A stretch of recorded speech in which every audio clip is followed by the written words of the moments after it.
everyone, and welcome to another episode of Two Docs and a Grunt. As usual, I am Doc Luis Fonseca. I spent 22 years on active duty as a U.S. Navy hospital corpsman. During my tenure, I was involved in the Battle of Al Nazariya on March 23rd of 2003. Due to my actions on that day, I was also awarded the Navy Cross. Before we keep going forward, please always remember that the views expressed on this channel are strictly ours and ours only. We do not represent the Department of Defense, Department of War, whatever it's called nowadays. We don't represent government. We don't represent any other entities besides ourselves. As well, Doc Barry is a licensed psychologist and psychoanalyst, but he is not your licensed psychologist or psychoanalyst. So if anything comes up during this episode that you feel that you might need to seek some treatment for, we highly encourage you all to either, if it's an emergency, call 911 or 988 for the suicide hotline, and or if you can wait, please go see your healthcare provider and your mental health team. With that, my partner Nate is up next. And I'm Nate Emery. I'm your token grunt. Served 33 years with DoD, 22 of them in the Marine Corps, and my combat tours were in Desert Storm and Mogadishu, Somalia. And tonight, our guest is Glenn Hevlin. He was raised in Akron, Ohio, and then in June of 1993, he went to Parris Island, became a Marine, had a contract for Marine Corps Security Forces. And while he was at training, he was selected for the Fleet Anti-Terrorism Security Team Company. We call it Fast Company. When he got the Fast Company, he was attached to 2nd Platoon. And then in 1994, in June of 94, just a year later, he was wound up in Mogadishu, Somalia, and stayed there until September of 94, until the closure of the U.S. Embassy. And then 1996, he was reassigned to Camp Lejeune, North Carolina, with 2nd Light Armored Reconnaissance Battalion. You might hear us occasionally call it LAR. That's what we're speaking about. In 1997, he got out of the Marine Corps in September of that year. And then from 98 to 2001, like a lot of Marines do, he joined the Ohio Army National Guard until 2001 when he was discharged for medical reasons. Did some machine work, which is work that I think is so awesome. There's not enough people doing it, and it's a trade that is losing people faster than it's getting them. So people should look into that. 2007, he had a leg injury at work and had a workers' compensation battle, lasted 2 years. Wow. And then upon advice of his brother, he moved to Montana. And for 5 years, he did corrections there with various entities, including Cut Bank, Montana.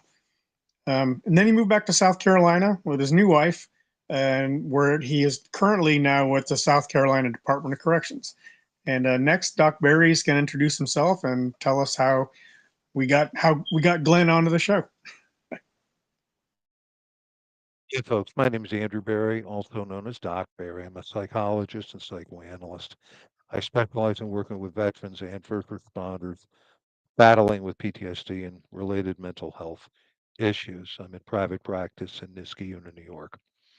So tonight we've got Glenn Hevlin on with us, who is the brother of Rob Hevlin. I was introduced uh, to Rob Hevlin by Doc Cardone, who's been on with us before, and got to know Rob reasonably well. And Rob mentioned that just about the entire family has served in the Marine Corps or has been a first responder of some category. And he also mentioned Rob started talking to me about what it was like to grow up with a dad who was a reconnaissance Marine who did 3 tours, combat tours in Vietnam, and how that impacted him.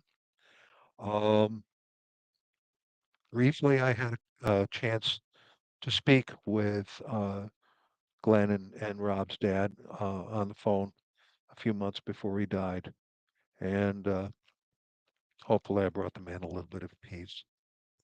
So anyway, Rob or Glenn, geez, there's so many of you. Anyway, Glenn, Um, it's up to me to come up with a thought-provoking question. And you said you're happy to go anywhere and march right in the middle of it. And we appreciate that honesty and that level of vulnerability. So, riffing off what your brother had to say, what was it like for you to grow up with a dad who was a combat veteran, 3 tours in Vietnam, and reconnaissance Marine? The floor is yours, sir. Well, growing up with dad being dad was not always easy. I mean, yeah, he was a great man. He loved us. He showed us he loved us in various ways. And he taught us to, take responsibility for our own actions and stand up, do the right thing for other people. Kind of why I found my way into law enforcement is under that, stand up for those weaker than you. So, but dad was also very demanding. And patience was not his strongest suit. Discipline was fast and hard because that's the discipline he knew. The old Corps wasn't exactly always hands off. And needless to say, hands off child rearing was not his style. But we did, we grew up, but also, he even then we were still being taught to stand up for other people. We didn't, dad drank way too much for his own good. And I believe that was part of coping with his disease. Instead of getting the therapy that we all need, he tried to drink away those dreams, that the memories and the pain. I can't imagine how much over 3 tours of memories and pain the man impacted himself with. I mean, I was out of country 3 months, 4 months. Saw a little bit of meat salad here and there, and I've still got my scars to play with. So he had to have a lot. But yeah, it does make being the child of a combat veteran a lot more difficult. And the exacting demands, immediate response to all orders. Every Marine knows that feeling. You just, he says it, you do it, don't think about it, just go. And, paying for that lack of immediate response was sometimes severe. But it wasn't easy. But I mean, even when things got hard, he never ran away from us. He stayed with us. When mom cut out when I was a 10-year-old, a lot of people offered to take over the kids. There was 5 of us. And honestly, he stood by it. He stayed with his kids, which can't be an easy decision for any man. And I know that added more to his issues because he was already dealing with all of his own demons and then all those pressures. And yeah, society does not like a single father either. Especially one that's got 4 boys and a girl. There was a lot of people trying to say that dad was doing inappropriate things with my sister, things like that. So it just made it even worse on him. And we, and that just added to all of his energy being just hurtful. And I mean, love the man to death. Great guy. I'm glad that he's at peace finally. and hopefully, the siblings, we can all find some peace before we get there. I'm working hard with myself, doing meditation, things like that, and trying to be a little more proactive in helping others when they're sliding and going into darker places, things like that. But it helps all of us if we're working together as a community.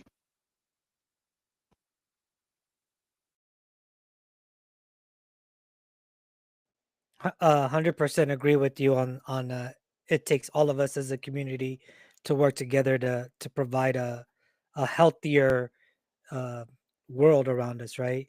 And Doc Barry clapped and gave the thumbs up, which he obviously agrees with as well. And I've known Nate long enough that I could say he agrees with that too. With that, Glenn, you said your dad did 3 tours in Vietnam, correct? Yes, sir.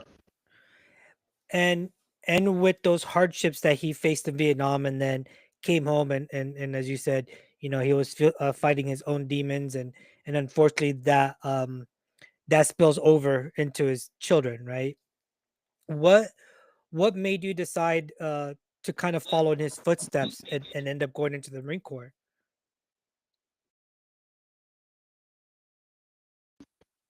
Well, going into the Corps was, I don't know, seen almost like a rite of passage.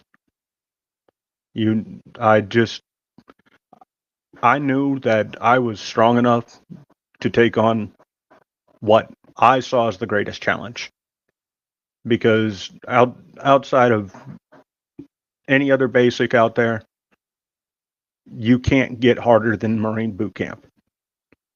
Then the only way you can get harder is you go to a special operations team in a different branch.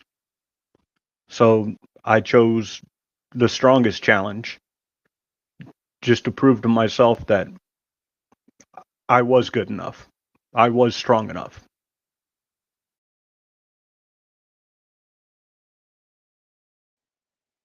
And with that proving of yourself, was there any part of it that you can look back now and say, well, I was also trying to prove something to my old man?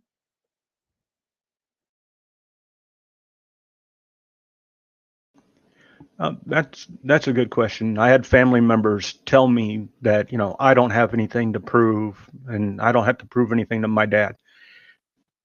It wasn't proving it to my dad. It was proving it to myself. It was proving it to me that I had what it took to be not just as strong as him, but as strong as I thought I was.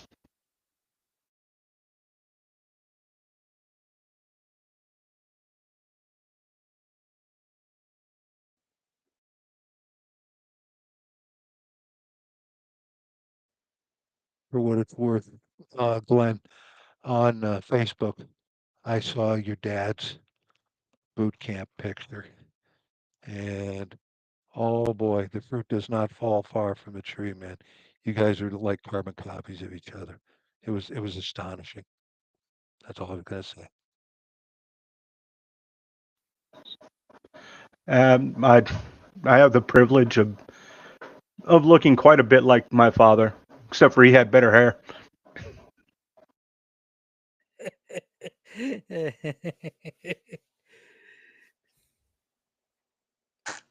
So I got a question for you, Glenn. After you decided to join the Marine Corps, did you intend to just go infantry first, or did you already know you wanted to try to go to fast company, or were you selected for security forces? How did that come around?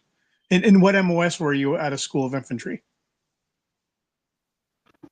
Well, when I joined up, I was actually looking to continue in electronics. I'd taken some electronics in school, and it was holding a C average. Didn't understand why.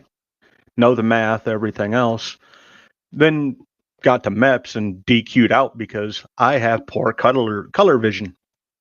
That would be why I can't read a resistor. So Yeah, there's a couple colors to know on resistors. yeah, just a few. So my second choice was, of course, I was like, okay, infantry, security forces sounded good because there's a lot of duty stations all over the world, different places, and it would give me a chance to, go out and see some more of the world that we live in. So I was like, yeah, okay, that sounds great. Rode to Spain, a couple other places.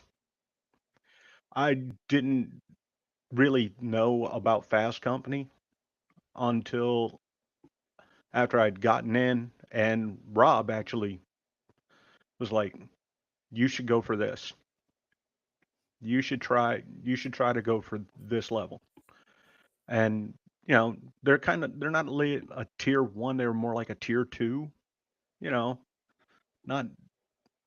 So I was like, okay, I'm just gonna go to school, do my best, and next thing I know, I'm being told, "Hey, you're going to Fast." But you know, solid PFTer. Yes, doc. For those who don't know, including me, what is tier 1 versus tier 2? Can you walk us through that?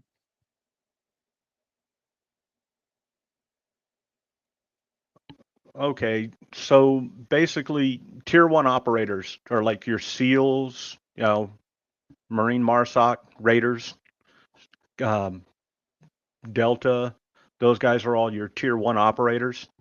The only ones allowed to now grow facial hair again, thankfully. Maybe the Army will start taking away the berets next. That'd be good. I'm just saying.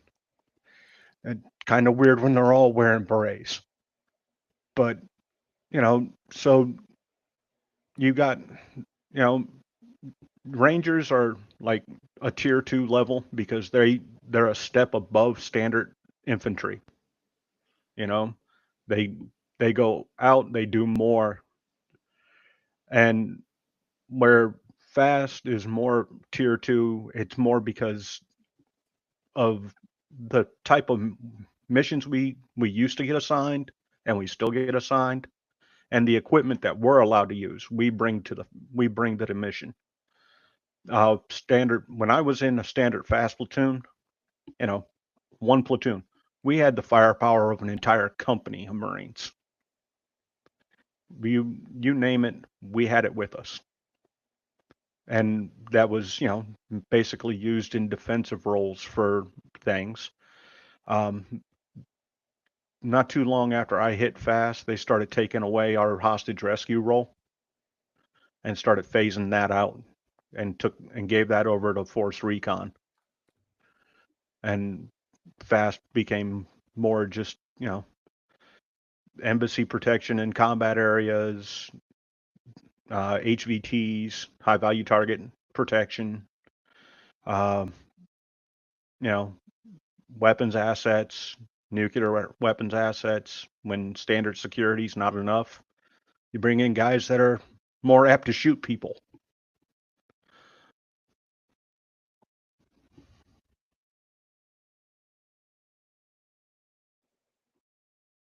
And since we're trying to break things down as well too, you think I spent 22 years in the Navy. A lot of that time was with the Marines. I would know the difference. But what is the difference then? And if it's not like this anymore, I'm not sure. But what's the difference between security forces and embassy duty? And I thought, which doesn't one of those you have to be an E5, a sergeant or above to even qualify for one of those programs?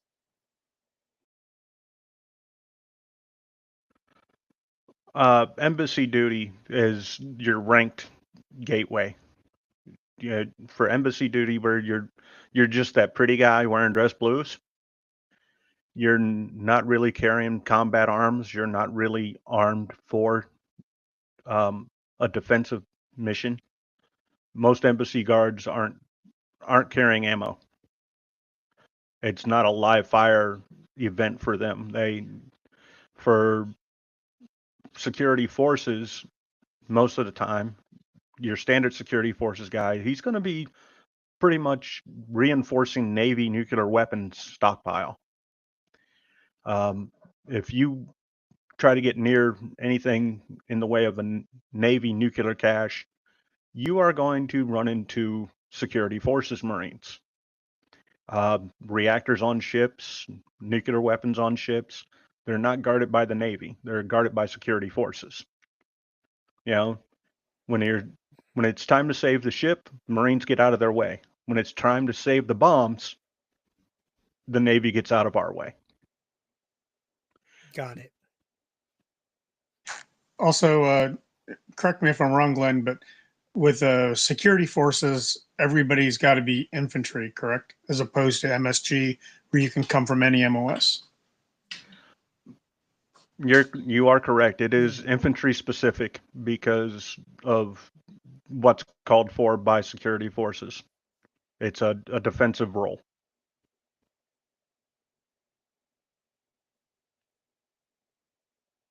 So when you got to Fast Company, what is that like for a new guy coming in? Or do you, for people who don't know, like, do you just join a Fast Company, a platoon, and immediately start doing things? Or is there like this, different levels of training that you've got to go through to earn your way before you get sent off to places like Mogadishu?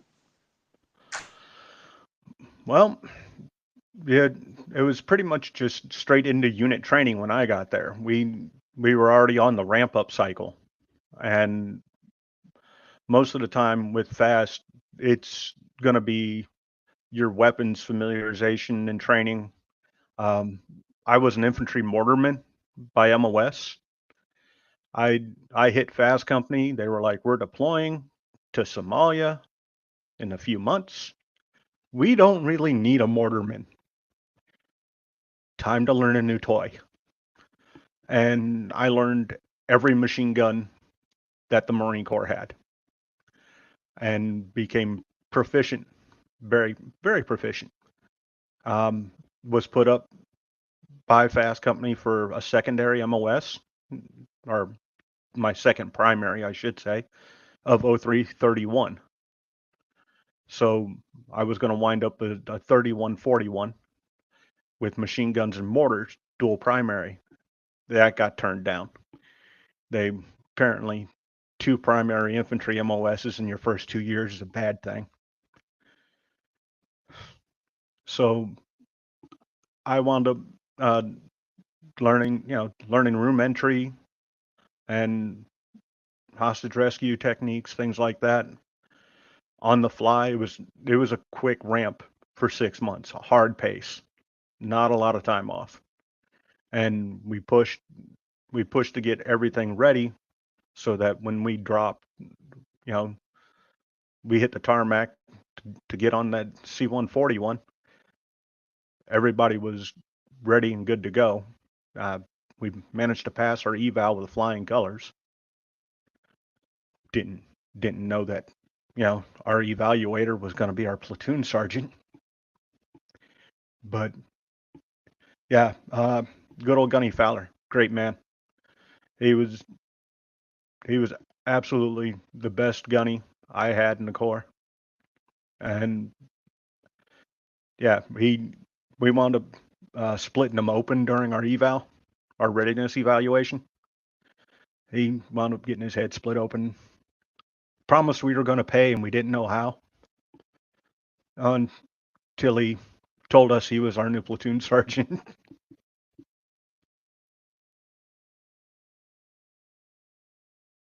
When a Fast Company goes, when a Fast Company goes somewhere, I think a lot of people understand that some Marines, are on ship on a Marine Expeditionary Unit and will go to different countries that way by helicopter or amphibious landing. In your experience, what kind of ways did you guys go to places? my first deployment to Somalia, we wound up boarding Air Force C-141s and flying out. Transferred over when we got to Africa. Transferred over to a Soviet paratrooper plane. That was fun. Very tight, very small plane for an entire platoon to be in. But Yeah, that's a new one. yeah, it pretty much it's rapid deployment. However, they can get it to work. That a fast unit will be sent out at a moment's notice or on a pre-planned. It just all depends on what's going on. You know, like Benghazi, they had been asking for troops from fast.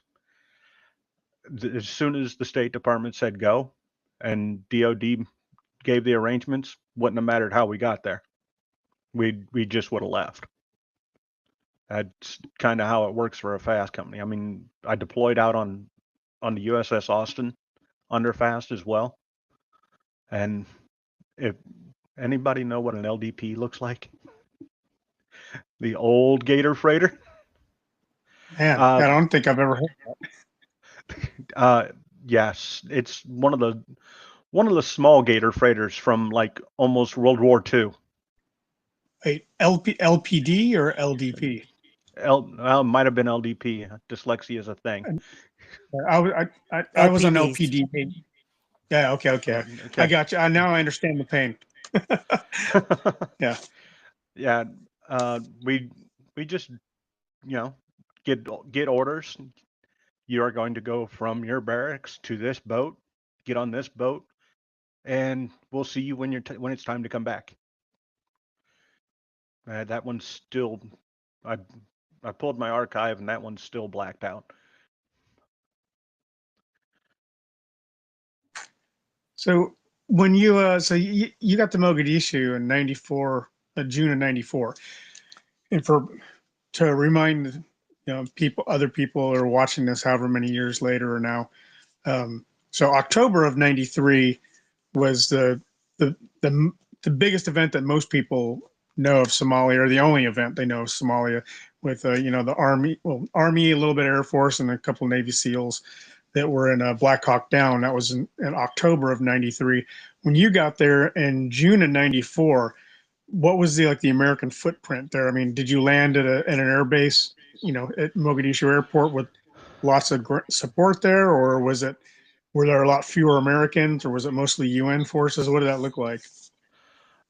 It was mainly UN forces. The only active American combat unit was us.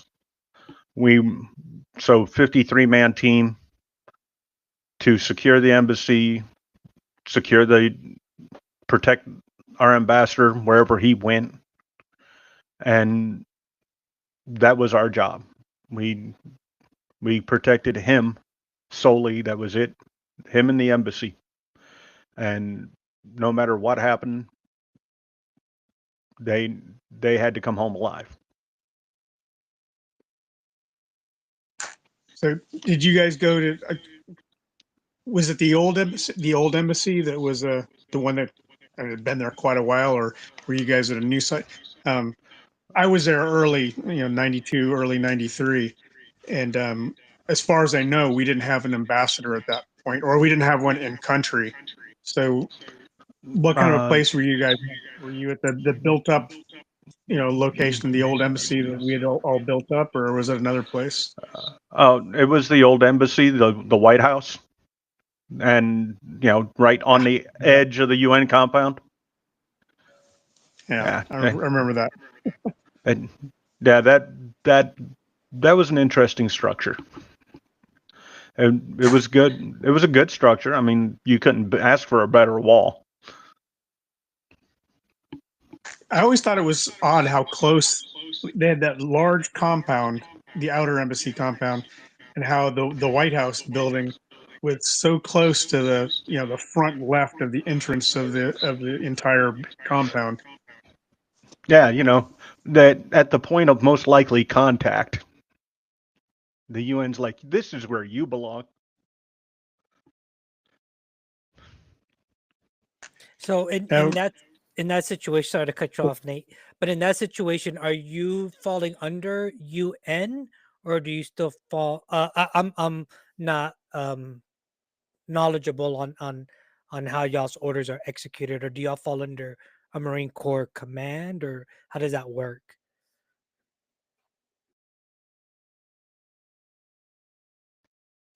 We were still under Marine Corps command, but we had to follow the UN guidelines for contact, things like that. So at that point in time, when the UN had decided we needed to be, ducks in a pond,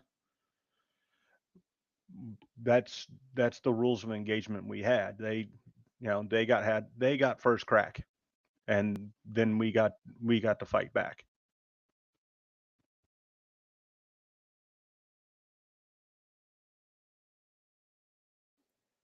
And so the UN, like you said, y'all were following their orders, so y'all also followed their rules of engagement and everything as well, correct?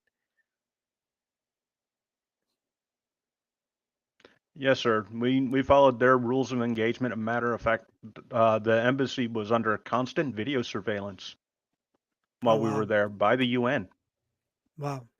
They had gotten rumors that we were shooting out of the out of the U.S. compound at you know anybody we felt like shooting, Hmm.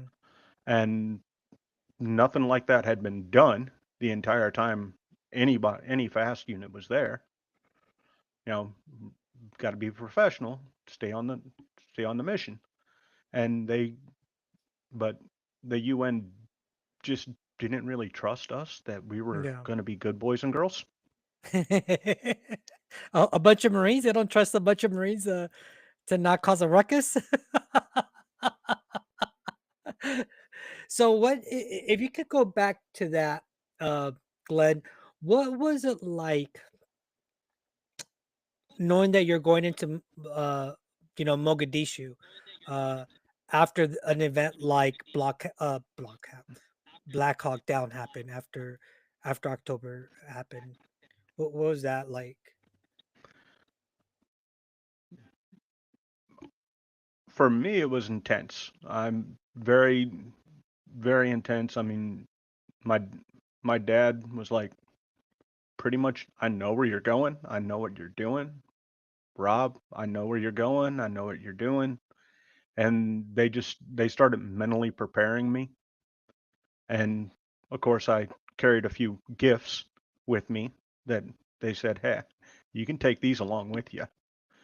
So I carried a few extracurricular tools that, you know, any good grunt's going to want with him. A good fighting knife, extra magazines that I've been blessed with, things like that. kind of funny, isn't it? They'll inspect you like crazy when you leave a country, but not when you go in. Hey, they can inspect me all they want on the way out. On the way out, I don't need all that anymore. It's funny I'm that you mentioned that, Glenn, because I remember um, when I was on active duty and deployed over boots on ground, and we're flying back home or on the ship or whatever. And I would just see like all of these Marines and even some of the other corpsmen with all of this just extra shit, man. And I was the guy like 2 weeks before deployment, I was sending everything to the burn pit. Don't need it, burn it, burn it. I'm trying to carry as little shit back home as possible.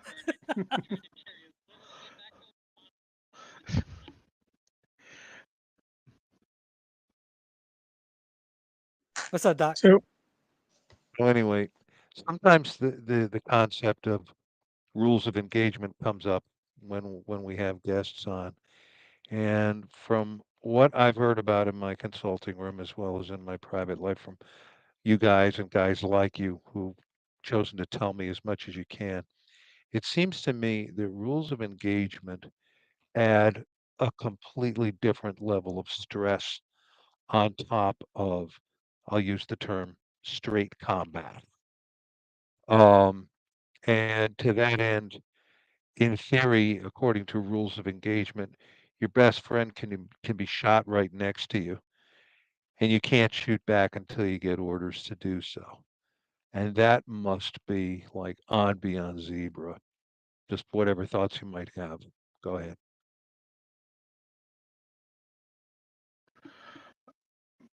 It's it's given them the unfair advantage of knowing we can't just take them out when they present a threat. We we have to sit there and wait.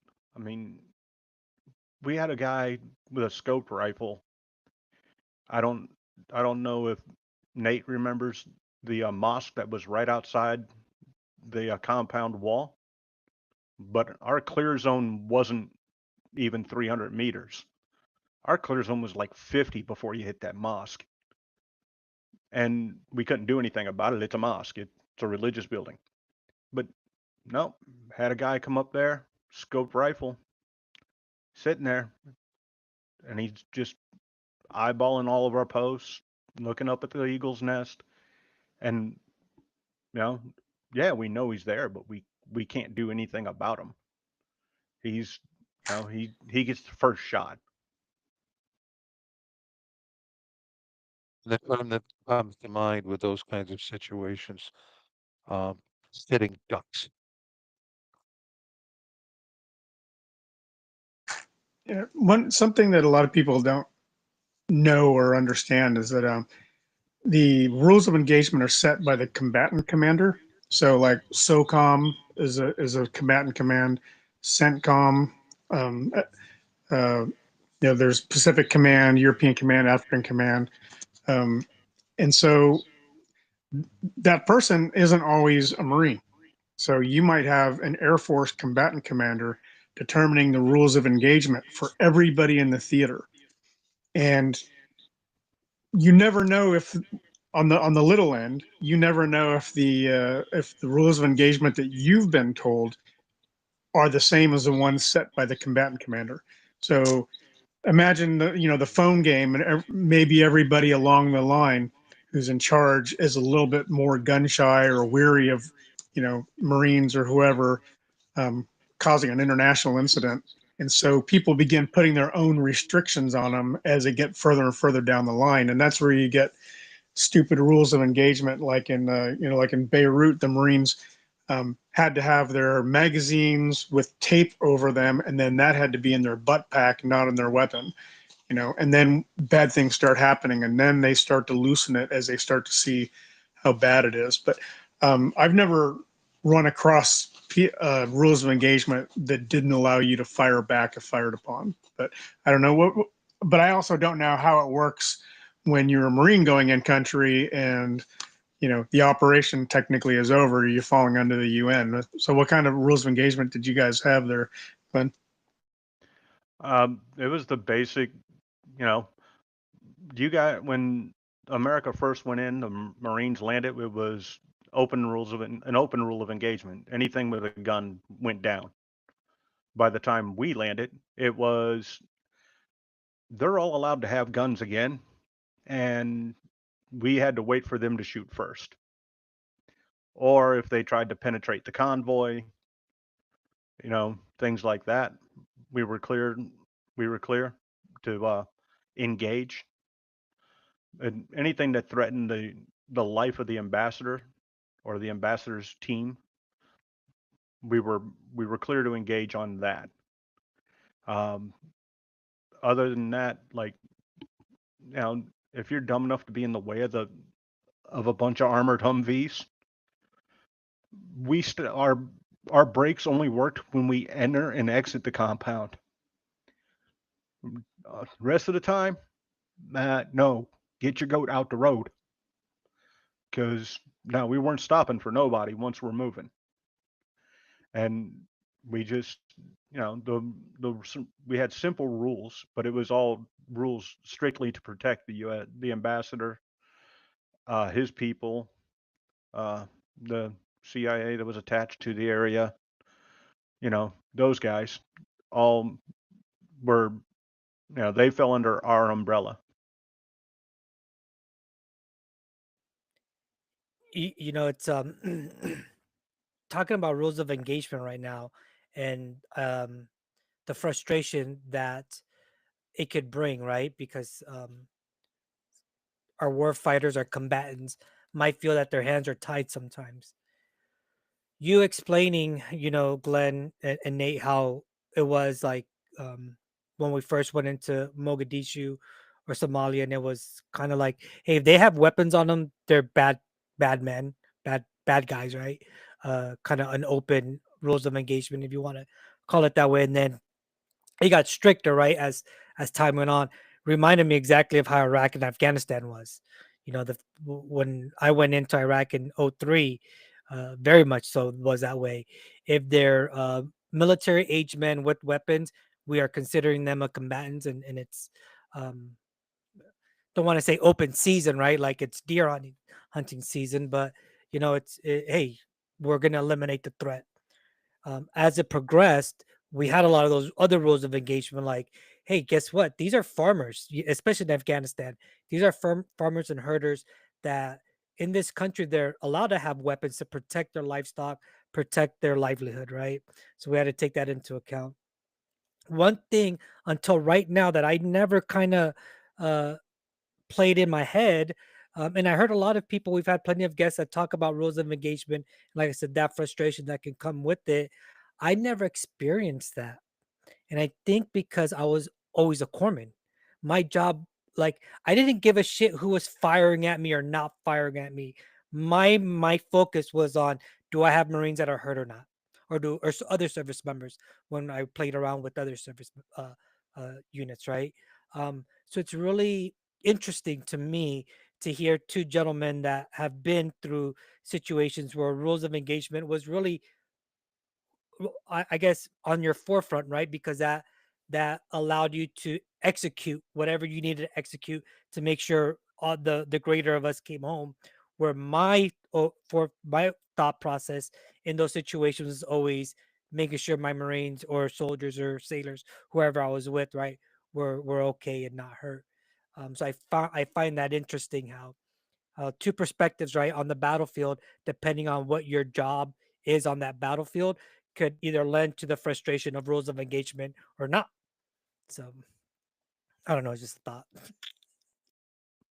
Well, there's an extra layer for it though, is okay, we've got that ROE, the rule of Mhm. engagement, where we can't just take them out. But on top of that, if we were to be hit, the closest support from US troops was 18 hours out Oh while we wow. were there. So you had an 18-hour battle to look forward to wait for somebody to come and be able to assist us and help us. Other than that, I mean, we had to count on Pakis and Malaysians. Yeah. Yeah, that's even worse than a MEU doing a pullout, right? Because at least a MEU's got air there. They've got everything organic, right? But you go in as a fast company, that's a very narrow, uh, mission set that you're working with, and you've got a very, finite group of people you're protecting with But I never thought about that. What happens when it goes wrong, or what happens when they're like, "Hey, Americans, let's shoot at them." That's Right. you've got to weigh, like, is this a fight we can take on right now, or do we just press on and keep going? I never had to think about that. Oh, Yeah. So with that, gentleman, educate this squid. So from my understanding, make you laugh. From my understanding, what I'm hearing is, so when you go into a situation like that, right, to as a fast unit to help protect whatever, you with the understanding that if shit went south, that the fastest they can get any reinforcements to you guys, as far as American reinforcements, is 18 hours. Is that what I'm hearing correctly? Yes, sir. Wow. Yes, it's something they give it to you straight out the gate. Hey, you're here. Your nearest help is 18 hours away, and here's our plan. We're going to punch. Literally, we'd go from the UN compound, which was up by the old soccer stadium, and we would punch straight through the heart of Mogadishu to the airfield, and then set up defensive perimeter on the airfield, complete with multiple fallback points in case we got pushed off our initial defense. You know, a hard thing to explain to people too is like, if you pull up a map of Mogadishu, it's pretty easy to find the soccer stadium, and you look down, you can't see the embassy. The old embassy compound isn't there anymore. They've leveled it, and now it looks like the rest of the city. But at least the straight line to the airport doesn't seem that far. But it's hard to explain to people. You know, when you're in a country that's got no laws and no government, the roads are chaos. There's no left lane, right lane, right? And it's a mixture between ox carts and goats and people on foot and vehicles, right? And of course, it's not moving fast. So even moving a couple of blocks feels like all day, because, you know, the slower you're moving, the more you feel like you're being targeted. And I can't, you know, I always had the luxury of that, you know, we were there with other units. So we always had adjacent units or higher that we could call. I can't imagine even moving from, you know, from the airport out to the soccer stadium or the embassy and knowing that, you know, it's just you. That's yeah, that's not something that I envy at all.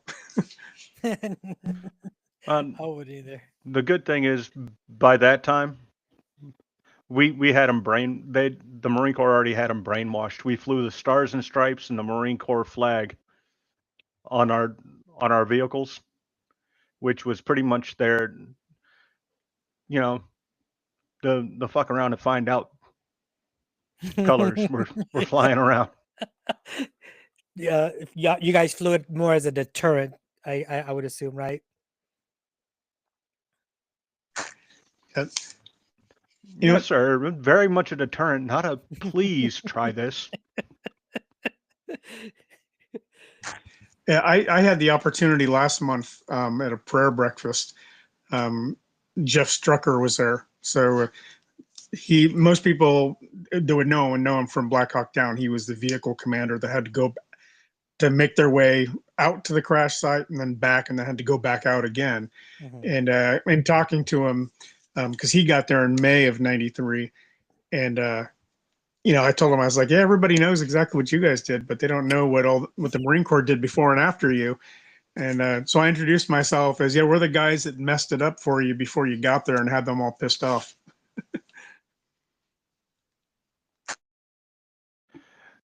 You know, they learned a valuable lesson before that. Was the biggest problem with that whole operation was the whole 2 big black helicopters in the middle of the day.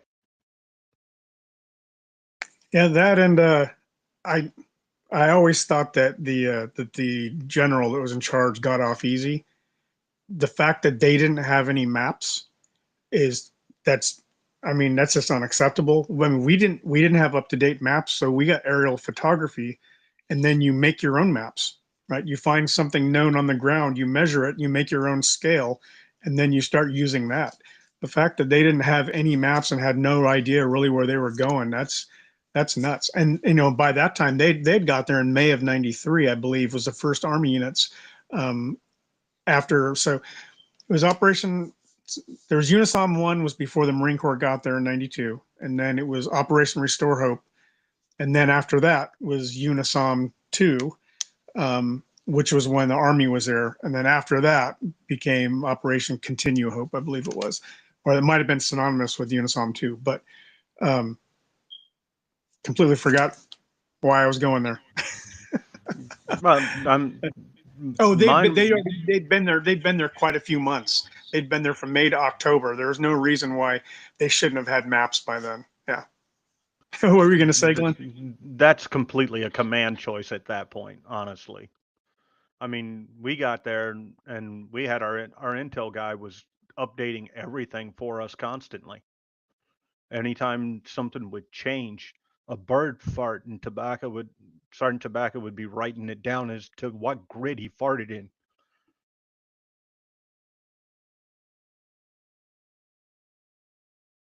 And so and so how long were you there in country?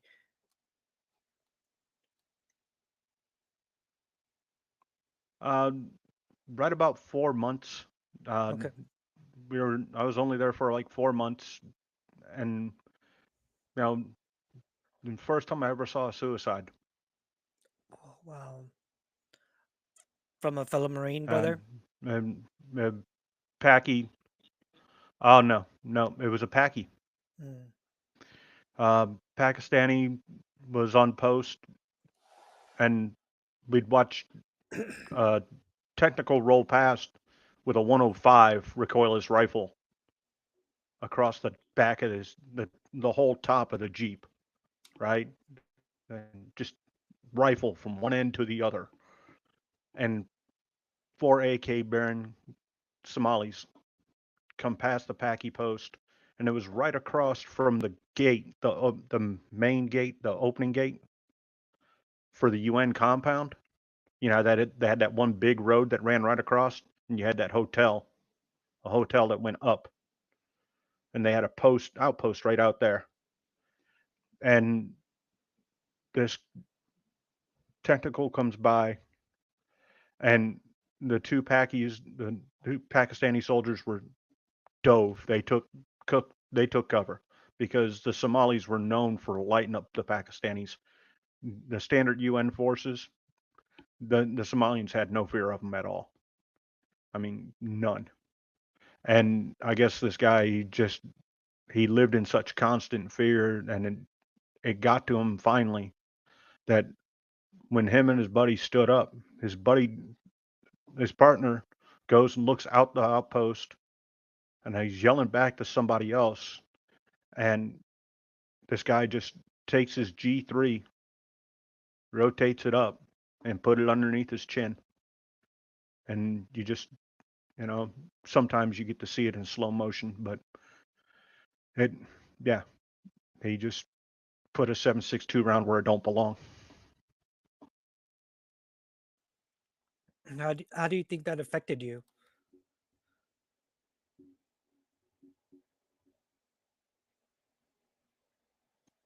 Uh, it affected me a lot because I'm pretty much work a lot towards trying to keep others from going there. And, you know, I still see it at times. It's still there. But, you know, even though it's remote and it was distant, it wasn't one of my guys. It was still seeing a very traumatic event, watching somebody just execute themselves because of the stressors we were in.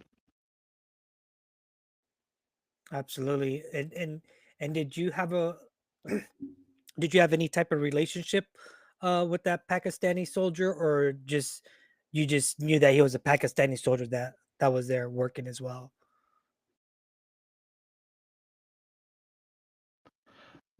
No, it was no real relationship with them. No, the only ones I actually got to meet in person were right after my Humvee got disabled, and it got pushed over to the side of a Paki outpost, and the rest of the convoy moved on, and we kind of had to wait for a recovery vehicle to come get our Hummer.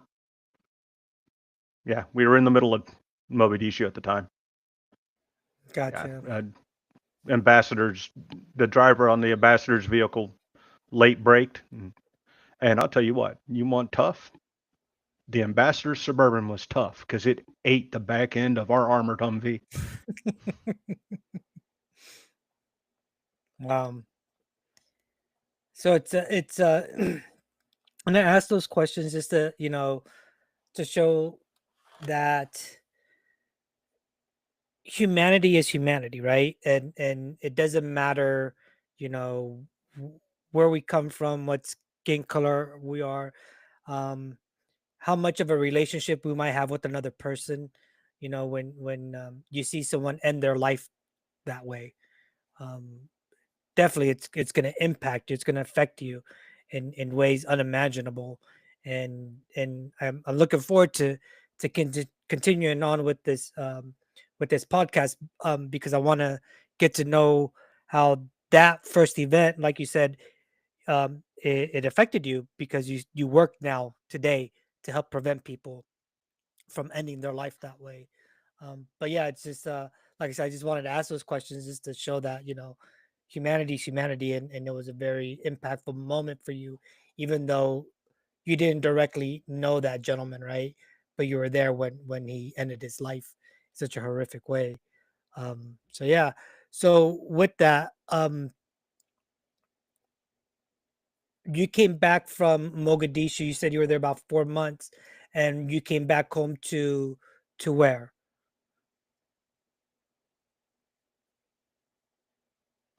We came back home. The C5 we were on landed in the Norfolk Naval Air Station, and we got out, went back to our barracks there on the air station itself, because that was really the most sensible place for us to deploy from, because we had an airfield right there.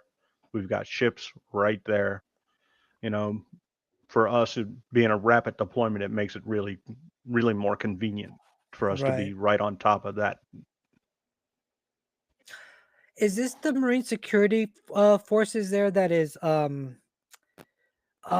the they're in Norfolk. It's there's an armory there as well, right? It's a range. There's the range right there. Is that the where you were at? Okay. Okay. Yes, we have. Well, we were stationed. The Security Forces Battalion Command was on board. We were on board the Norfolk Naval Air Station, Hmm. and that's where the main battalion command was. We wound up getting separated out. The fast company got shipped over to Marfor Land, Mm, which the neighboring compound to the naval station. right, right, right. And we wound up taking over the barracks is over there. That's right. That's right. So seeing that, and not sure if you saw anything else out there, and by all means, if you speak about what you want to speak about.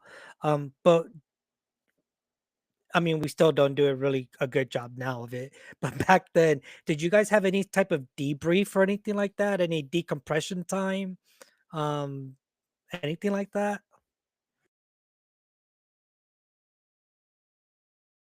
Now, back in the early 90s, we didn't have decompression time. We had mission time. You know, there was no, hey, Doc's coming by to talk to you, help you out with that, bud. No, there's, you're feeling some kind of way? Great, pick up your rifle, let's go. Yeah. Glenn, you saying that reminded me so much about our earlier days in Iraq and Afghanistan. Um, man, that just sparked so many memories of hearing those, right? Hearing the, oh, you feel some type of way? Well, good. Pick up your rifle and go fucking kill some people now. Oh, um, what's another big one? Why you crying about this shit? This is what we do. We're Marines. We're supposed to go out there, you know. What else have I heard? Put that shit away. There's no time right now to cry about it. We have a mission to do. Stay focused on the mission. And I think those are a lot of times that leadership could have just taken 10, 15 minutes out of our day to be like, hey, I'm hearing this stuff from everybody. And no disrespect to to our ladies that are watching this. I think a lot of us just talk, we say guys because especially in the 90s and early 2000s, a lot of the infantry units were just made up of nothing but of men, right? Of male Marines and corpsmen. But I think those would have been great times, for that leadership to pull the guys together and just be like, hey, we're hearing all of this. We're not diminishing, we're not downplaying what you're feeling. Let's talk about it, but we also can't dwell on it for right now, right? It might have been unique to my unit, but 91 to 93, I don't ever remember anybody even saying that much. I don't even remember saying anybody saying, "Hey, if you're having problems or you're there wasn't even that. It just wasn't even addressed. It's just and you know nobody even said, "Hey, just push on or just press or anything like that." It was just it is almost as if it didn't exist. And you know you I mean even after firefights, you just went back and then you knew that you were back in the rotation for for standing post and defense and prepping for the next thing. Debrief, by the way, for anybody who's listening, does not have to be a big deal. It doesn't have to take a huge amount of time. A 5 or a 10-minute conversation, folks, can be a game changer. Now, I can't speak from having done that sort of thing in combat, obviously, but I have had conversations with some extremely stressed out folks in my personal life. They find out who I am and they get a hold of me. And all it takes is 10 minutes. It doesn't take a full intake. It doesn't take them becoming a patient of mine. Just a quick 10-minute conversation. You'd be surprised. Anybody who's listening to this, please, 10-minute conversation, being fully emotionally present with the person who is suffering, saves lives and changes the whole game for all eternity, in my not so humble opinion. Carry on, gentlemen. You're right, Doc. Yeah, go ahead, Glenn. You're right, Doc. Just a few minutes does change a life. It does redirect things. I mean, I've I've been there for coworkers and friends, people I don't know, and you know, wearing a badge or not, take the time to actually be human. Take the time to talk. I learned probably about 5 years ago now. I want to say he was a sergeant first class. Guy was former special forces, and I really liked his approach. And I think his results speak volumes about it. He never lost anybody to suicide, and even afterwards, at the time that I heard him, he hadn't lost anybody to suicide. And what he would do is every time they had any type of engagement, as soon as he could, he would go and talk to each one of his his soldiers who had been involved, and would immediately tell them. He wouldn't even ask them. He would just tell them, "Hey, man, you did everything right. There's no way you could have done that any better. You know, almost all of that is out of our control. There's nothing you could have done about it. You performed awesome." And his whole point of it was, well, first of all, one on one, he could deny having that conversation if it turns out later that somebody did do something stupid. But what he was more concerned with is that by stopping the thought process of what could I have done, what should I have done, possibly even for years, before somebody tells somebody, hey, that was out of your control, right? His idea was that he wanted to stop that process from even beginning, so it wouldn't get saved and programmed into the brain that way.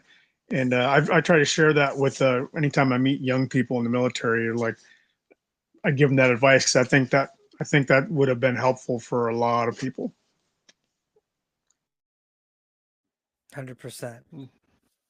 Yeah, and honestly, I think we need to start working on the military needs to start working on the stigma of don't shoot. When you have a don't shoot situation, even if it's something that there's an order that says you should shoot, because yeah, I stayed fire in Somalia. Guy was trying to swing over, penetrate the convoy, and he was getting close to the lead vehicle. Yep, I could have gunned him down. But anybody who's been on a pintle mounted free floating M60 machine gun in a moving Humvee knows you're not 100% sure where that bullet's going. Yeah. And I wasn't taking the chance of shooting my lead gunner. So I checked fire. Instead, I gassed him. But, I made a choice. And yeah, some people didn't like the choice. It was not, and yeah, believe it or not, that's something that, it still has an impact to this day that, you know, and I don't care what anybody else says. I know for me, I did the right thing. I didn't shoot my lead gunner. I didn't take the chance of shooting my lead gunner. Blue on blue is still not friendly fire to me. No. Rob, and I don't know if you guys got to see that, what what he had posted up. I shared it on the webcast, and I think it's a great topic for us to maybe discuss a little bit. Is he stated the rules of engagement being strict is what causes guys to question whether or not what they did was correct. They start overthinking, going, "Oh shit, I'm going to get in trouble." What obviously, I mean, I think you see by my expression, it resonates a lot with me. But Glenn and Doc Barry, Nate, what do y'all guys think about that? He's 100% right. The rules of engagement, even talking to the guys from, Afghanistan and Iraq, the rules of engagement have really messed up a lot of their minds.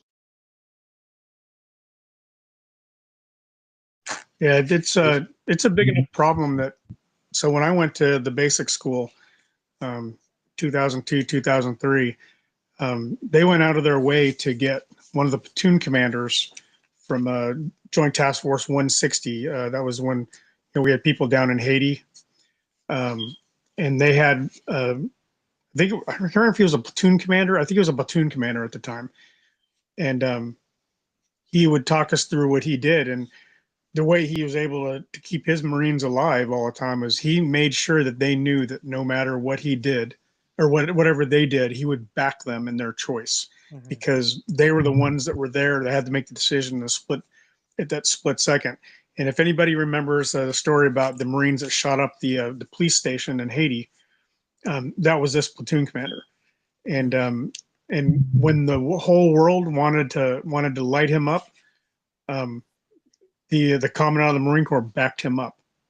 Wow, nice. Who knows what happened off camera, but he backed him up because they knew that if they were to start wavering on that, right, what message does that send to all the Marines that are out there that are on the pointy end of the spear? You can't.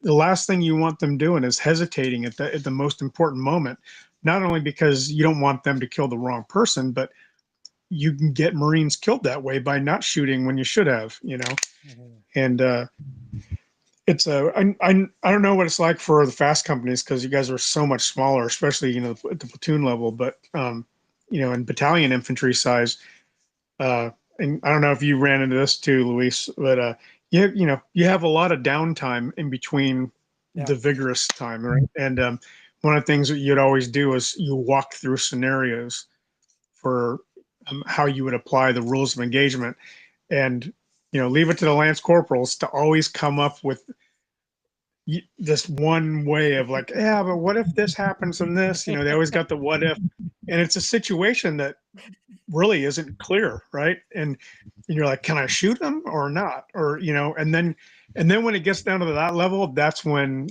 it's time to stop talking about it because it gets really legalistic and people begin to get afraid to shoot. Yeah. And that's when really leaders need to say, hey, if you feel like that's what you have to do to save your life or somebody else's life, then do it, and then I'm going to back you up.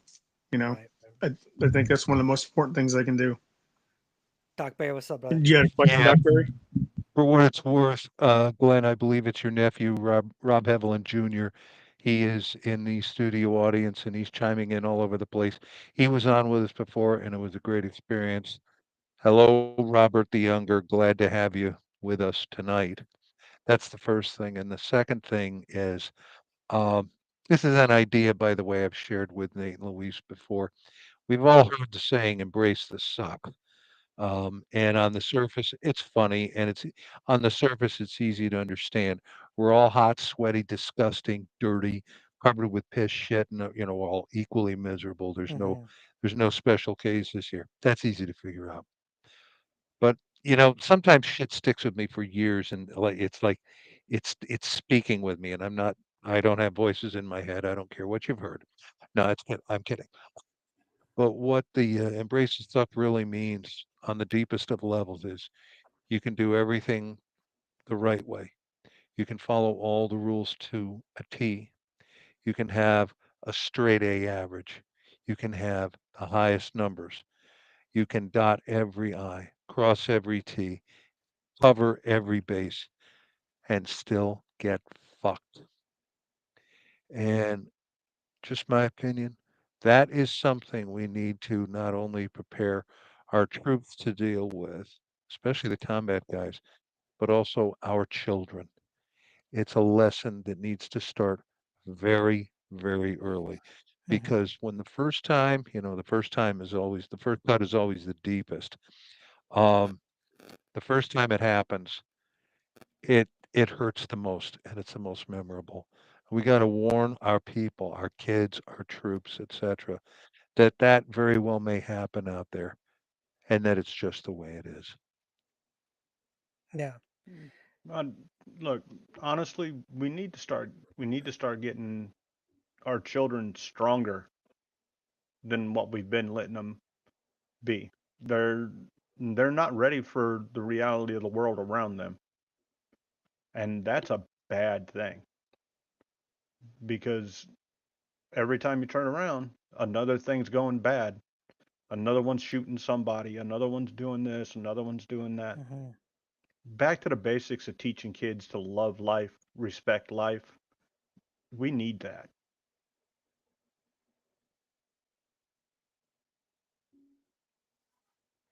Yeah. One thing that Rob put on there that touches what you're talking about too, Glenn. I believe so, anyways. Is he states, talking about this whole ROE and all that is it creates this paradigm of something ugly that's literally hell, and pretending that there's a moral or right way of doing it is what leads us down to this. And I think that I've never looked at it that way, right? We try to justify, like, hey, when you pull that trigger and end that life on the other end of that, right? It's still a life. Let's be honest about that, right? Um, we are going into these conflicts with our own ideologies that were presented to us by our government. Let's Can we all agree on that, right? As service members, we go into these conflicts, not by our beliefs but by what our government states, hey, this is what America is standing for, the United States. So this is why we're doing it, right?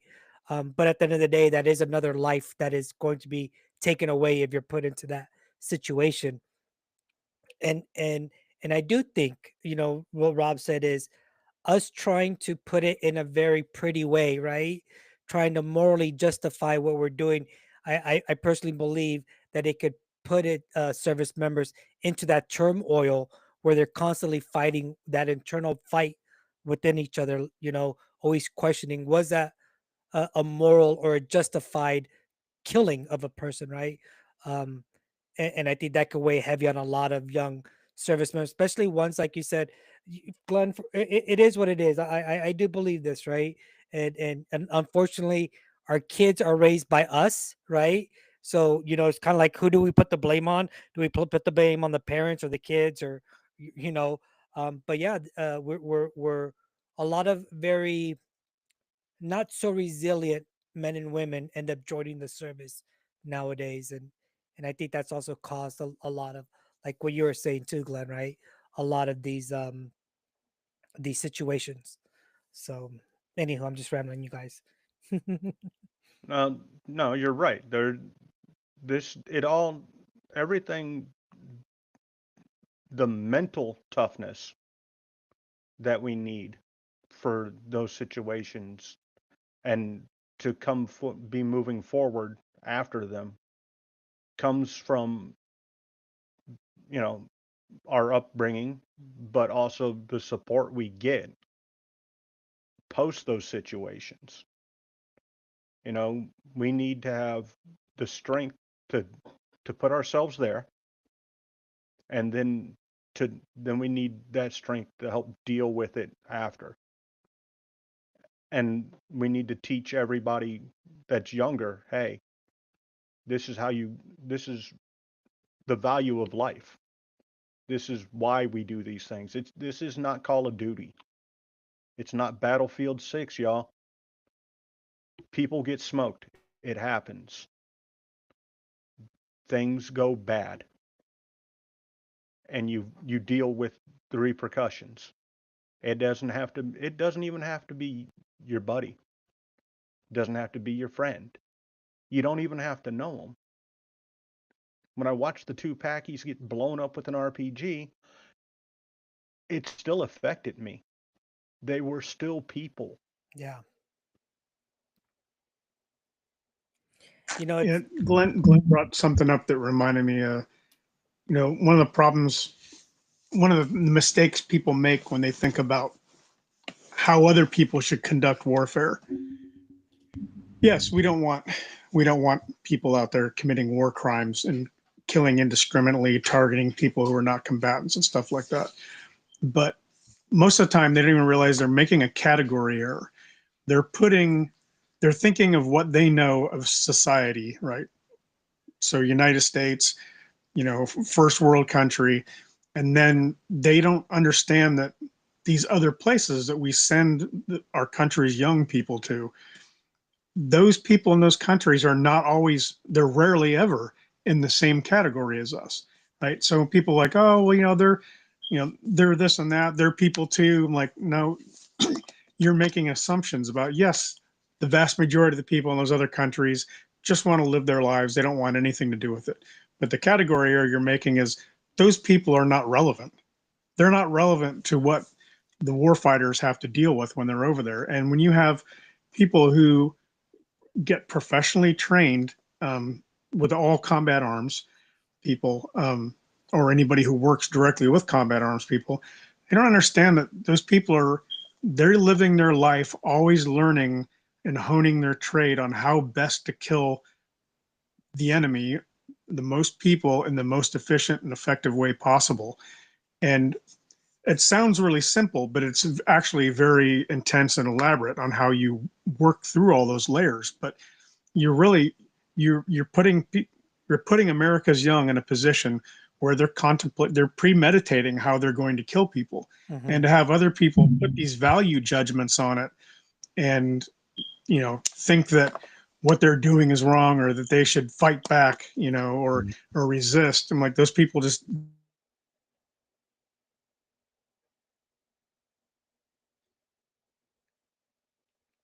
did Nate freeze up for all of us or just me? All of us. Okay. Yeah, he's frozen. Yeah. And he was on a good roll too. Yeah, he was. Oh man. Oh, hate when that happens. We were just saying you're on a good roll too, Nate.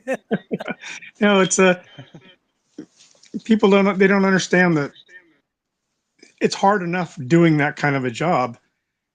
You have to accept that you have to let the monster come out of the person in order to do those things, and then let them get back in, when they get back, and then learn how to cope properly with that kind of stuff. But this idea that we can make warfare this velvet-handed thing where you can't have one single civilian death, it's just not going to happen.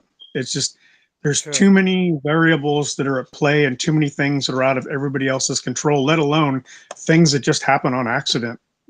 Situations that you couldn't have foreseen happening. And it's even worse, when you're in a country like Somalia, where the value of life in the middle of a famine is really not that high, right?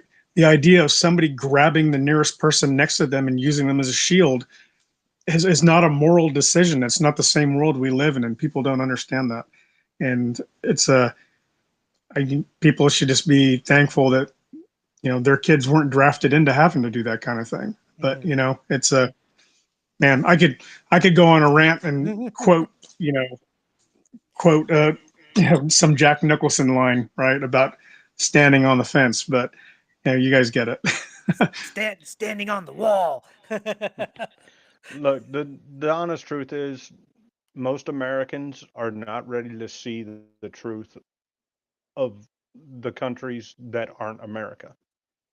Yeah. Honestly, when it messes with you the first time you see somebody walking behind two like 8-year-old little kids that are dragging an RPK to a gunfight, and they're being told to take it there by a grown adult with an AK pointed at them.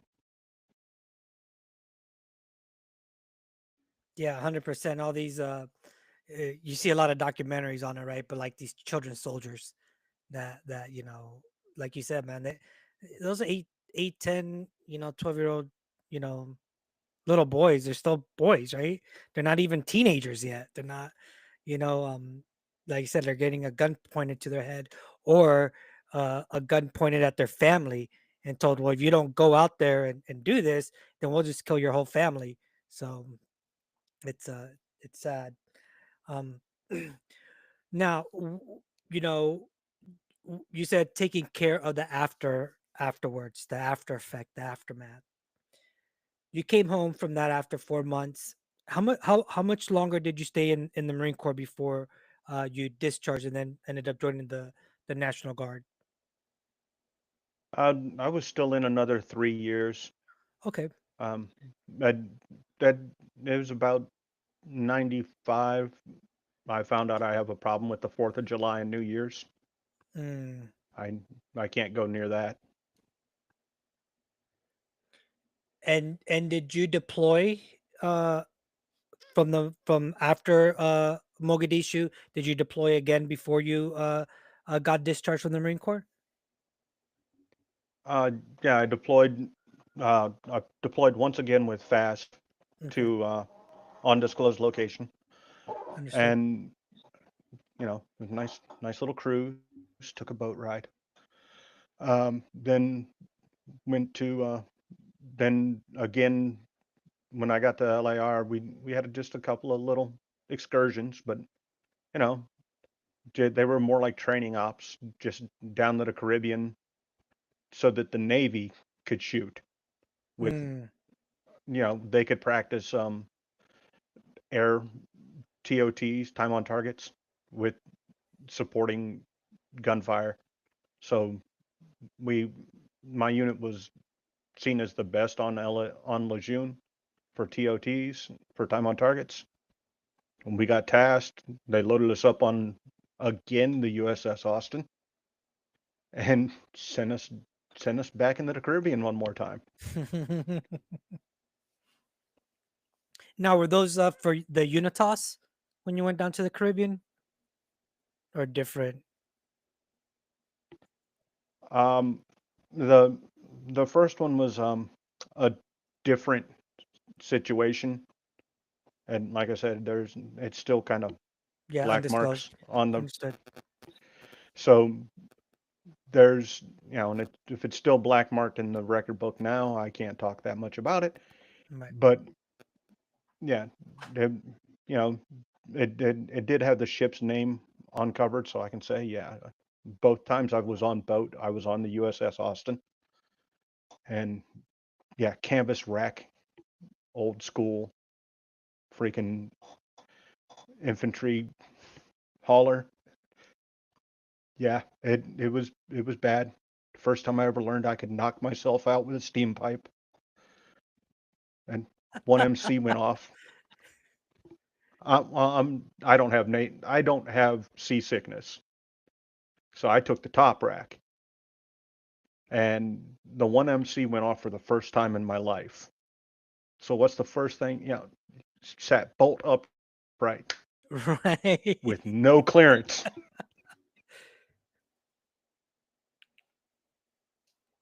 Oh man.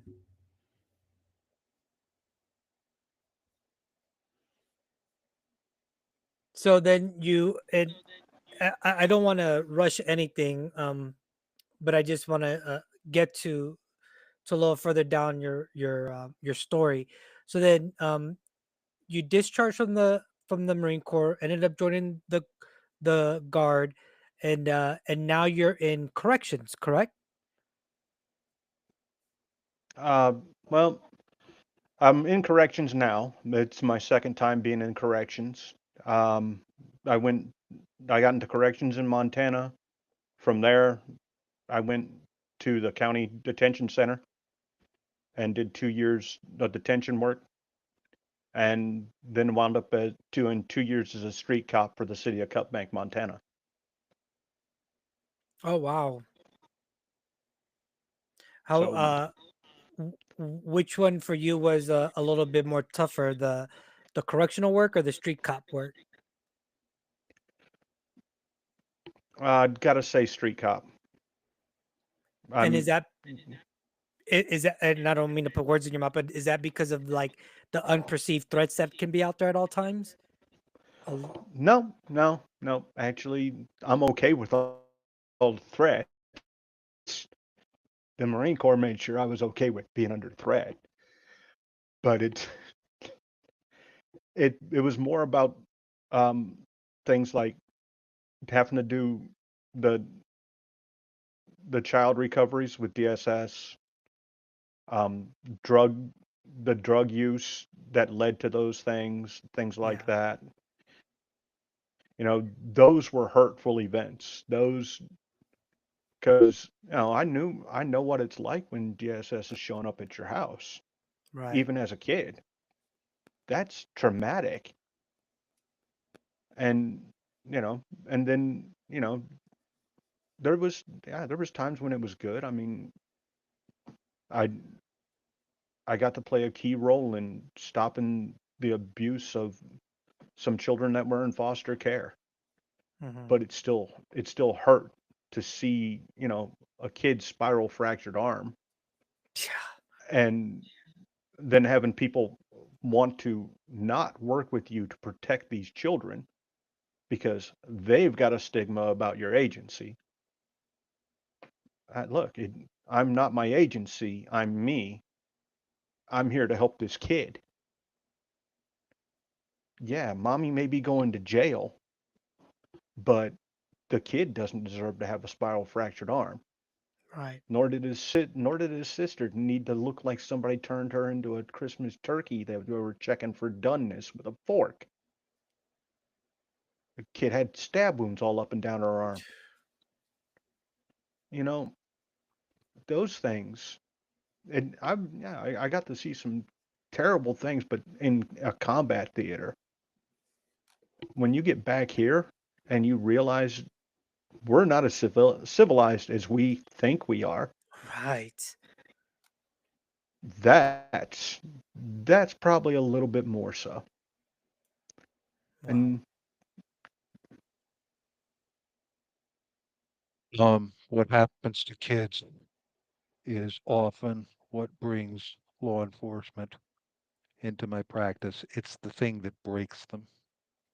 One guy came to me after seeing his third SIDS death in 6 weeks. All right.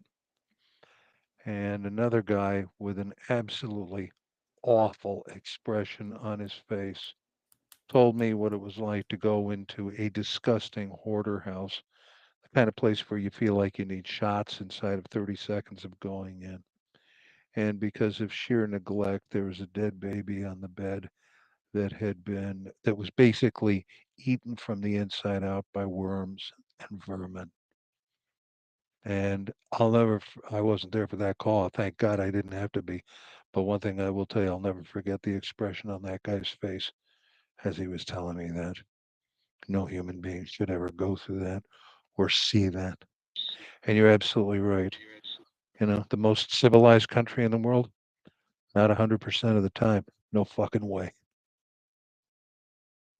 Doc, you're impacted by that, and I can tell it. Hmm. I can just the way you were saying it and the look on your face, it indirectly it hit you. And that's what like because we've had first responders on our webcast as well too, law enforcement, firefighters, paramedics, things like that. And I think one thing we've always unanimously have always said is a couple things, but one of them is it's different when you're in a combat zone and you're expecting that to happen. But like Nate said even earlier, even in a combat zone, we have 98% downtime. I'll be honest. And 2% of your whole deployment might be a little pew pew here and there, right? Um, Here back home, our first responders are seeing this inhumanity, right? The way another human being can just neglectfully and abusively just treat another human being. But then you also see Glenn and Doc Barry hit how an own parent can be so evil to their child.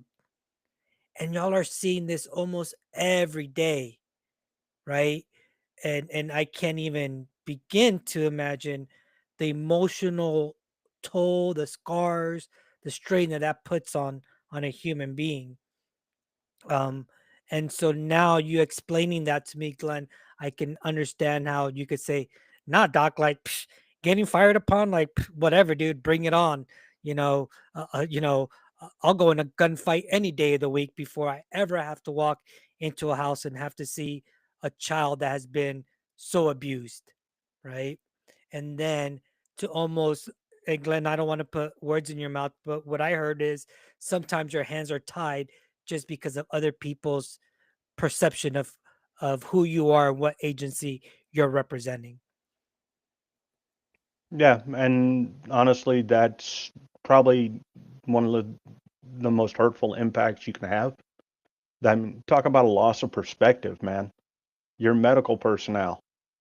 You should be all about protecting this kid. All about it. I mean, Right, you're a right. mandatory reporter. That means something, right? You Hmm. have to tell law enforcement. Well, if you got to tell law enforcement, don't get in our way. Right. It's you said, these are healthcare providers that sometimes, are putting these hurdles in front of us. Um, it's also healthcare providers that do this to their own kids, to patients, and sometimes I come from a I was a corpsman for 22 years. And that's one thing that always really upset me was within the corpsman community when corpsmen would treat other people like shit, especially when it came to mental health. And I'd be like, but we're the fucking healthcare team. We're the ones that's supposed to be leading with compassion and caring for our Marines and sailors and service members. And I think, like you said, Glenn, earlier as well, is that just makes the wound even deeper when you're looking at these people and you're like, man, we're supposed to be on the same fucking team, and we're obviously not. Man, is that what is guiding you now, Glenn? With what, and I want to get into really what you're doing now, as far as like you said earlier, trying to prevent other people from going down this dark path and ending their life. Is all of that life experience what fuels you and motivates you now to do the work that you're doing? And can you talk about that work that you're doing nowadays? Yeah, I can talk about it. I'm no name specifics, anything like that, but we can talk about it generally. So, yeah, I just got through with my CIT training. I'm now certified to do crisis intervention for the prison system. But before that, um, just friends, family members, anybody who felt like they were sliding and they needed somebody to talk to. No, I'm right there. You got to be there. And you know, even as when I was a cop in detention, that these are the times when people are having the worst moments of their lives, and they are most prone to doing something to harm themselves. I mean, yeah, I probably talked like 95% of everybody I arrested into handcuffs. I don't have to put my hands on them and fight with them. A couple of them, but most of them I don't, you know? And most of the time in detention, same thing. Talk to them. The more we talk, the more we understand one another, first off, you can be mad, but mad only lasts so long. If I'm talking to you and we're having a conversation, your mad's going to drop, Hmm. and then you'll become reasonable, and then you'll do what I ask. Why? Because it only lasts so long. That feeling that you want to hurt yourself when you're talking to somebody who actually cares about you not doing that, that feeling only lasts so long. It's a feeling. When you change that feeling to a feeling that you're cared for, people value you, you are far less likely to have another suicide. Yeah. So, yeah, I've spent time. I work in an RHU unit, which is restricted housing. So you guys may know it, think of it as segregation, Okay. right? I was gonna ask. So so one man rooms, 23 hours behind a door, 1 hour out to shower and maybe catch some sunlight. Then you're right back in the box. There's a lot of depression there. A lot of mental strain can go on inside that environment. So there's a lot of talking needed, a lot of trying to just keep somebody from going down the bunny hole, and then staying with them long enough to make sure we get real professional counselors on the line with them and get them talking. Because yeah, I know what it's like to have a failure. I know what it's like to miss the signs, because I've actually had that. I've had an inmate hang, and yeah, he was dead when we got him down. He wasn't kind of dead, wasn't playing dead. Nope, he was dead. CPR brought him back. I got him back. We got to put, he's still moving around the institution today. But there's something different about watching somebody give that last shudder of their life against a cell door. And because the way we have to do things, you have to wait. You can't just open things up and cut them down, and that's not how that works. You can't. You have to have other people with you. You can't just pop doors. So, yeah, but he's still alive. He's still good to go. Matter of fact, I'm surprised there was no brain damage, and he's doing okay.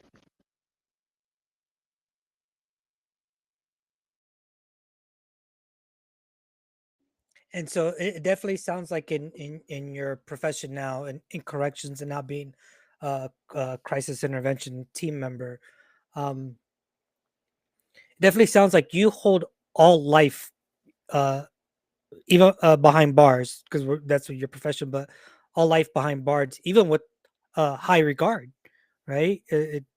Um, I've said it before. Like I worked in the Navy brig. Well, in the brig on Camp Lejeune, I was the corpsman there, and so we housed everybody there up until 7 years. So if you had a sentence of like 7 years and 5 days, at your 7 year mark, you're going to Leavenworth to finish your 5 days. It's weird.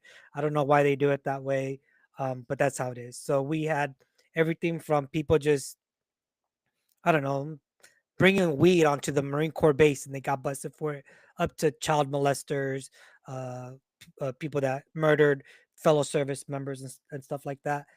I personally found it very difficult to separate my feelings, my biased feelings, especially when it came to those that were, child molesters or rapists, that what I consider very high in moral value crimes. Um, but it sounds to me, Glenn, that you are very professional. You very much like, hey, I get it. You're here. And this is one thing that it was like, hey, doc, they're here for a crime. We're fair. We're firm. Don't let your emotions or your personal feelings. But it sounds like you very much hold that person as still a human being, regardless of why they are behind the lock cell per se. So thank you for that, Glenn. We're all humans, and that's the biggest truth. Yeah, I've got friends that have committed acts that put them behind a set of bars. You know, people that I cared about, people I served with. Hmm. Now, and yeah, it it's harder if you know that somebody's, there for child molestation or rape, things like Right. that. The most heinous of crimes. It's harder, but I do go out of my way to try not to know because it makes it easier to look at everybody evenly Oh yeah. instead of. But then if you do know, you still have to put that part of you to the side. Just it's no different than being in the infantry and doing the job. All life's precious. All life really deserves to be life. And that's always going to be how I feel. But we cannot let our own personal feelings cut that away. Right. And you talked about just showing up for someone and really listening to them and being there for them, right? Because in your population, I mean, you probably deal with that on a day-to-day basis. That's not like, oh, you know I might see one person this week that had a critical or crisis moment. You're probably seeing that on a day-to-day basis multiple times a day, I would assume, correct? It's often enough that it's a skill set we all need to learn. Yeah. Well, what I was going to tie in with that was, like you said earlier, we just need to take some time to listen to each other. There's a study that's been going around, and because I'm in school right now for psychology, I sometimes go down these deep rabbit holes. But the study shows that they laugh. But the study shows that yeah, it really takes 10 to 12 minutes for you to be there present, like Doc Barry said earlier as well, to be very present with somebody, to then have that shift, right? Like you said, Glenn, right? You can be pissed off, but I guarantee you, after about 10 to 15 minutes that we're there talking, and I have shown you that I am there present, emotionally present for you, not just physically, but emotionally present for you, to be here to try to understand where you're coming from, can really de-escalate and change a lot of our what we're thinking in that crisis moment, right? Whether it's to harm someone else, to harm myself, or whatever else can be going on in our head. Would you say that in your profession that timeline is kind of right? Usually around the 10-minute mark, you can see a person's demeanor change, and then be like, all right, do they call you correctional officer? I don't know what they call you, but I'm sure they don't call you Glenn, right? Whether they're like, okay, No, okay, Mr. Hevlin, Sergeant okay, Devlin, okay. Yeah, so I'm sure Sergeant Devlin. they might be like, all Yeah, right, or Sergeant. Sarge. Okay. So do you see Yeah, that? so unfortunately, in the corrections field, it can actually take longer Okay, interesting. because you have a bunch of alpha males in a box that there's 20 to 22 of them per wing in my building, right? I've got 3 wings. I got so a bunch of alpha males feeding into other alpha males, and soon as one starts breaking, what's the other alpha male's gonna do? Hey, piranha on dead meat, feeding frenzy. Yeah. So unfortunately, it can take longer just to break their pride down far enough to get in there and get them talking and get them coming down. And unfortunately, I mean, correct inside the correctional field, this is the reality of it, Mhm. especially in an RHU.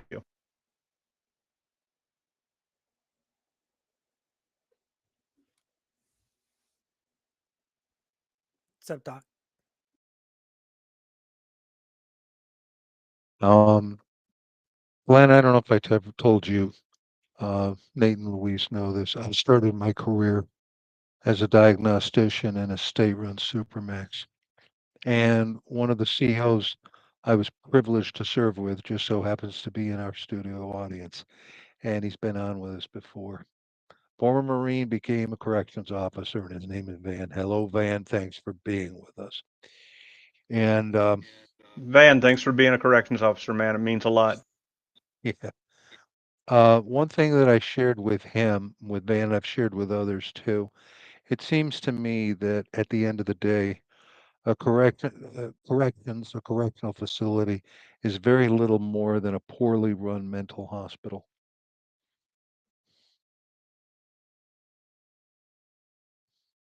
100%, you are correct. Ever since the closing of the mental institutions throughout the United States, roughly 90% of everyone that winds up inside has got some sort of mental illness, or they will have one shortly after being there. I'll do you one better than that. Prior to that, when the state hospitals were thriving, those who were incarcerated were still mentally ill. They're called personality disorders. Luis is learning something about personality disorders in his studies to be a psychologist, and antisocial personality, the Charles Mansons of the world, the Ted Bundys of the world, et cetera, or the borderline personality disorder. So it's all the same thing. It's just a different level of crazy, if you will, is now part of corrections, and it's needless. And it is needless. There are going to be some that can't be in standard society. Everybody, we all know that. But there's a lot of them. It was avoidable. A lot of them, if they'd have just been taken care of properly beforehand. That's what I was going to say. What would early intervention have done? Well, I probably wouldn't have a job if we actually did proper early intervention. I mean, come on now. Oh, wait, no, I'd still have some bad humans to play with. Yeah, absolutely. So, we're kind of winding down, and one question that I've kind of sat on until we got a little later into the podcast is, earlier you had mentioned at the beginning of the podcast that your father had recently passed away a few months ago, and you had stated, what comforts me is knowing that he's no longer dealing with all this shit that some of us still deal with, right? In between these years, right? Um, in your father's death, did did that bring more healing or closure for you, or did that journey for you already start long before his passing, and just his passing kind of solidified more of you understanding him? So, honestly, my time in Somalia gave me a much better understanding of my father. Um, Getting my traumas helped me understand his traumas a little bit. Oh, that's But beautiful. then, you know, being strong enough, and honestly, it's strong enough to say, I love you and I forgive you. Let go. Walk away of everything. Anything you Mhm. think your mom and dad did that gave you an excuse to be a broken human, let go of it. It isn't there. It's not worth it. There's no excuse to hold on to those things and make that an excuse to not be the best person you can be. Yeah. So I heard that paraphrase the other day is holding on to resentments like praying for bad things to happen. Mhm. Yeah.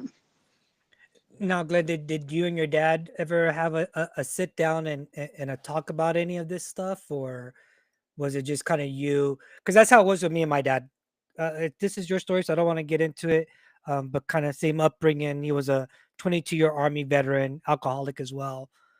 It took me going to combat and serving for the military myself to understand his struggles, his pains, and his demons. But him and I never sat down and really ever spoke about any of that shit. Did you and your dad ever have anything like that? No, actually, I owe most of that to Rob, Big Rob, Mm, Big Rob, Rob yeah. Senior. Apparently, he was like, "Yep, you need to take and you need to talk. We need," because I'd come home and we'd gone to Barberton, mm, and it was the 4th of July, and Lake Ann in Barberton, Ohio, has a fireworks display Hmm. that goes over top of the lake. And we went to the lake with Rob and his wife, and we were, you know, thinking nothing of it. Family greatness, right? This all the American thing. And those things started going off, and I tried to dig into the side of that lake. I could not handle it. I had to go. And to this day, I still can't do fireworks. I can't. The the first time you hear an RPG, it sounds like a oversized bottle rocket. That's what it sounds like. Yeah. So you hear that thing go off, you hear fireworks going off, and you just go back to people trying to blow everything up around you and people getting turned into chunks instead of humans. And no. So I just avoid fireworks now. Noise canceling headphones, sit in my house, watch watch a movie, something like that. That's how I spend the 4th of July and New Year's.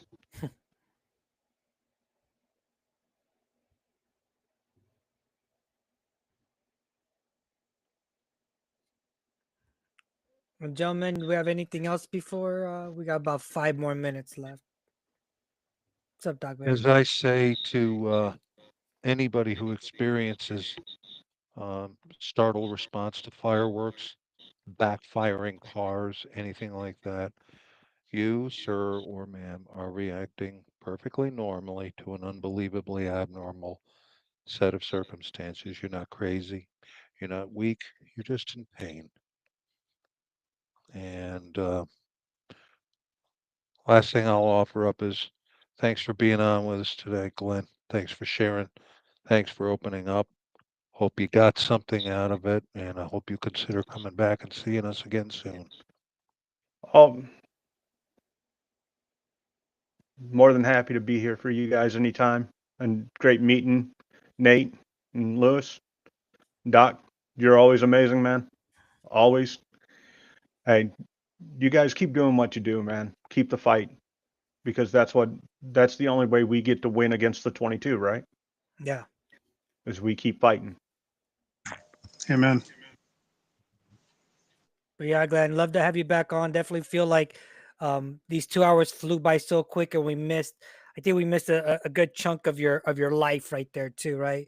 Where we kind of had to speed things up because I just wanted to get to the work that you're doing now, with you trying to help in the mental health space, right? Whether you're clinician or not, you're out there, helping out, and it definitely takes a big team. So definitely would love to have you back on. More than Nate, happy to. awesome. Nate, any last minute? I can't think of anything else at the Sounds moment. I'm sure sounds. it'll be like a lot of times after we get shut off and we go off the air, like, oh, We end up texting each other after we're done with our guests. We're like, oh damn, I just thought of this or that, or So yeah, what's up, Doc Barry? Hey, Glenn, when we start the recording, don't close your browser down until you're 100% uploaded. We'll explain that when we click the off button. So don't just vanish, okay? And hey, Rob, your dog Boot. Hey, love that dog, man. Your dog was well loved. Why you asking about the dog, man? Ask him about Boot, my dog. Yeah. But no, awesome. Well, thank you. Like Glenn has said throughout this whole podcast, I'll echo it one last time. Um, all it really takes is just to give a shit about the person that is either sitting or standing in front of you when they start to open their mouth about any pain, any struggles, uh, any worries. That's all it takes. It takes no money. It takes, nothing except for just a little kindness and compassion. And man, can we turn this world around if we just stick with that. So remember, everyone, if you're listening to this, just take a little time to sit there and genuinely be there for another human being. Kindness, I think I posted this recently. Kindness costs nothing, but it can save a life. Remember that. With that, everyone, thank y'all for joining us tonight. If you made it this far, please like, subscribe to our channel to get this message out there to as many people as possible. And if you have a story that you would like to share, please consider joining us on one of our podcasts as one of our guests. We would love to have you on. With that, everyone have a great night. Be blessed, and we'll see you on the next one.